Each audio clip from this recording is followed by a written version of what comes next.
Mesdames, messieurs, bien le bonjour, ici Ofnir, bienvenue sur ma chaîne. Comme vous l'avez constaté au titre de la vidéo, je vais vous raconter une histoire assez macabre, assez flippante, mais assez triste aussi dans un sens, vous allez le voir. À vrai dire, je ne saurais pas vraiment vous dire si cette histoire est vraie ou fausse, cependant, il y a de fortes possibilités que cette histoire est bel et bien un fond de vérité. Après tout, on dit bien que toute légende est tirée de quelques faits réels. Désolé, je suis en train de rigoler parce que vous voyez pas, mais je vais vous montrer rapidement. Voilà, j'ai cette créature qui m'observe. Bref, voilà, c'est pour ça que je me suis pété des barres. Oui, du coup, je vous invite à découvrir cette histoire dès maintenant. Bien, pour commencer, je vais vous parler très brièvement de Realm. Realm Royale est un jeu Battle Royale gratuit qui est disponible sur Steam et sur toute autre plateforme, même sur Switch il me semble, je suis pas très sûr mais ouais, il me semble. Et en fait dans le jeu, il y a différentes manières de récupérer des armes, du butin. Il y a déjà les coffres répartis un peu partout, mais aussi des coffres un peu spéciaux qui sont largués, comme ouais, c'est des largages en fait tout simplement. Et surtout aussi, il y a une autre manière qui va nous intéresser pour comprendre un peu plus l'histoire.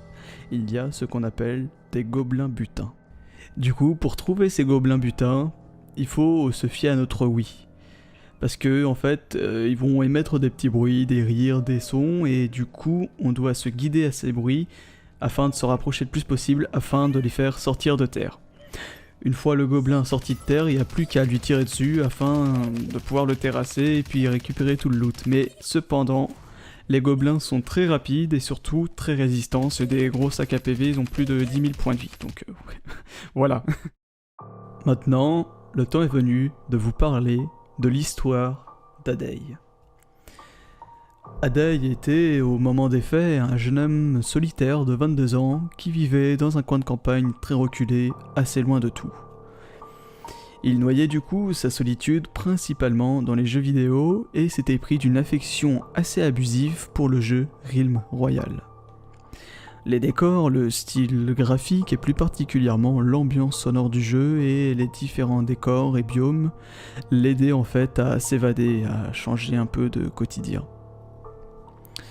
Le jeu ne compte pas beaucoup de joueurs car un petit peu abandonné par les développeurs. Il arrive certaines fois que l'on se trouve seul sur une partie de la carte et du coup Adei lui en profitait pour trouver des coins magnifiques et oniriques afin de simplement s'y poser, de contempler le décor. Parfois, il lui arrivait même de fermer les yeux et s'imaginer être à la place de son personnage. Ça, c'est ce que nous raconte en fait un partenaire de jeu à qui Adei s'était confié. Il se souvient, ce partenaire de jeu, qu'à l'annonce des développeurs comme quoi ils avaient décidé de définitivement fermer le jeu à compter d'une certaine date car trop coûteux à entretenir pour leur trop petite équipe. Ils étaient 4 les développeurs, enfin ils sont 4.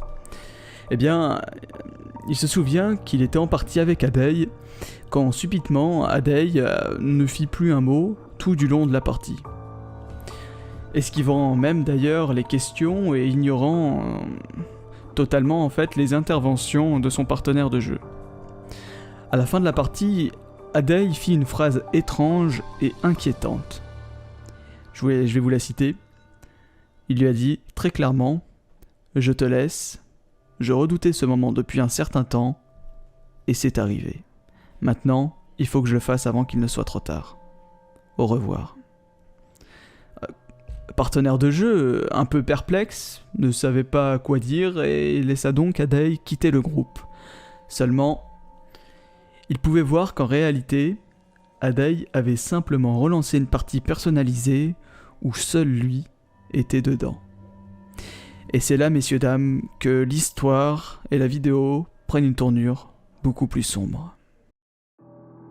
On se rendra compte plus tard en fait qu'Adei avait enregistré une vidéo de cette partie personnalisée.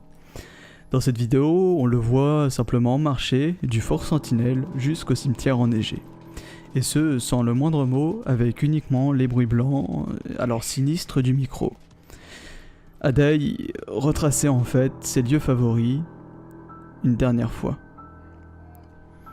Une fois arrivé au cimetière, Adai se positionna dans la forge sur une sorte de stèle en pierre. D'ailleurs, sur cette stèle en pierre, d'habitude, il y a une statue, mais là, il n'y en avait pas, étrangement. Bref, il se met sur cette stèle en pierre et il reste comme ça pendant 5 minutes, sans bouger et sans bruit. Enfin, tout du moins dans le jeu. Parce qu'en fond, dans la vidéo, sur l'enregistrement, on peut l'entendre se déplacer, ouvrir des tiroirs et on entend même des sortes d'objets métalliques en fait s'entrechoquer, un peu comme si vous savez vous fouillez dans un placard pour prendre des couverts.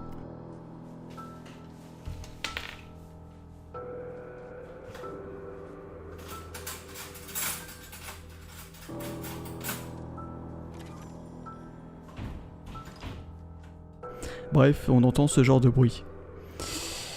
Une fois Adai revenu, il commença un discours qui s'adressa directement au jeu lui-même. Tu m'as accompagné depuis de longues années. Tu m'as aidé à survivre jusqu'ici, à me donner une raison de vivre. Je t'ai aimé pour cela, et je t'aimerai toujours. Mais maintenant, tu vas disparaître, et je pense qu'il doit en être ainsi pour moi également. Nous mourrons ensemble, ainsi je serai toujours lié à toi. Mon esprit pourrait peut-être réussir à rentrer dans mon personnage et de ce fait, je ne serai plus jamais séparé de toi, même si tu t'éteins. On sera au moins bloqué dans notre petite capsule temporelle où personne ne pourra jamais nous atteindre. On entendra alors Adai se trancher la gorge. Seulement, voilà, il avait omis un détail. Dans le jeu, un brouillard restreint la zone petit à petit de manière aléatoire. Et il inflige aussi également des dégâts au personnage pour le forcer à rentrer dans une zone plus petite afin de continuer le combat. Et du coup, le cimetière se fit recouvrir par ce brouillard. Et le personnage d'Adel mourra également. Mais chose étrange, sur l'enregistrement, 20 minutes après les faits, à être resté sur l'écran de fin de partie, parce que le personnage était mort, on y entend un gobelin butin sortir de terre avec une voix légèrement altérée de l'original, et l'enregistrement, lui, se coupe soudainement.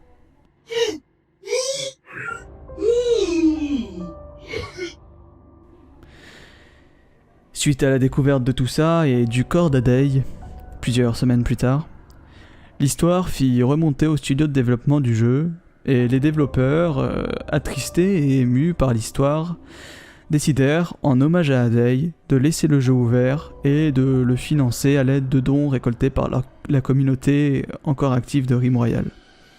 Cependant, l'histoire ne s'arrête pas là. Le jeu continua donc d'exister et une série de phénomènes très étranges commencèrent à apparaître. Plusieurs cas de suicide ont été déclarés et à chaque fois, sur les consoles et ordinateurs des victimes, on y voyait Rim-Royal de lancer avec en fond d'écran de partie le cimetière en arrière-plan assez distinguable. D'autres rumeurs et captures d'écran indiquèrent qu'à certains moments, un gobelin assez particulier et terrifiant, avec une voix modifiée, faisait son apparition et suivait les joueurs au lieu de normalement les fuir et se renterrer sur terre au bout d'un moment. Les balles, pour lui, ne semblaient avoir aucun impact. Et le seul moyen de le faire fuir et de le faire partir, c'était de complimenter le jeu de manière sincère. Ainsi, comme ça, le gobelin donnait du loot et des récompenses, pourtant normalement inaccessibles aux joueurs de cette manière. Quant à ceux qui prenaient peur ou qui critiquaient le jeu en sa présence, on raconte que ces vagues de suicides sont peut-être liées à ce comportement.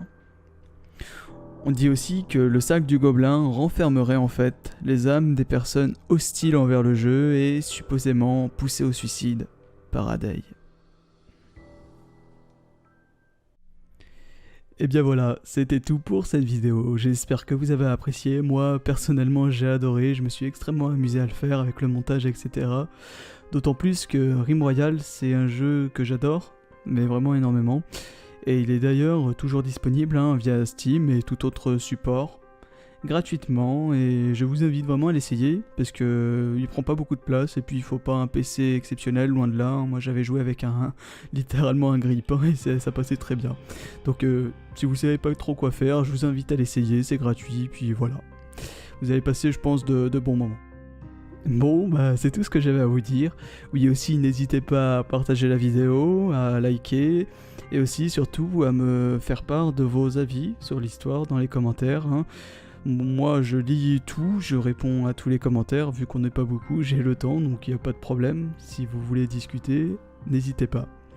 Bon, bah je vous dis à bientôt, prenez soin de vous, et je vous souhaite un agréable moment sur internet. À la prochaine.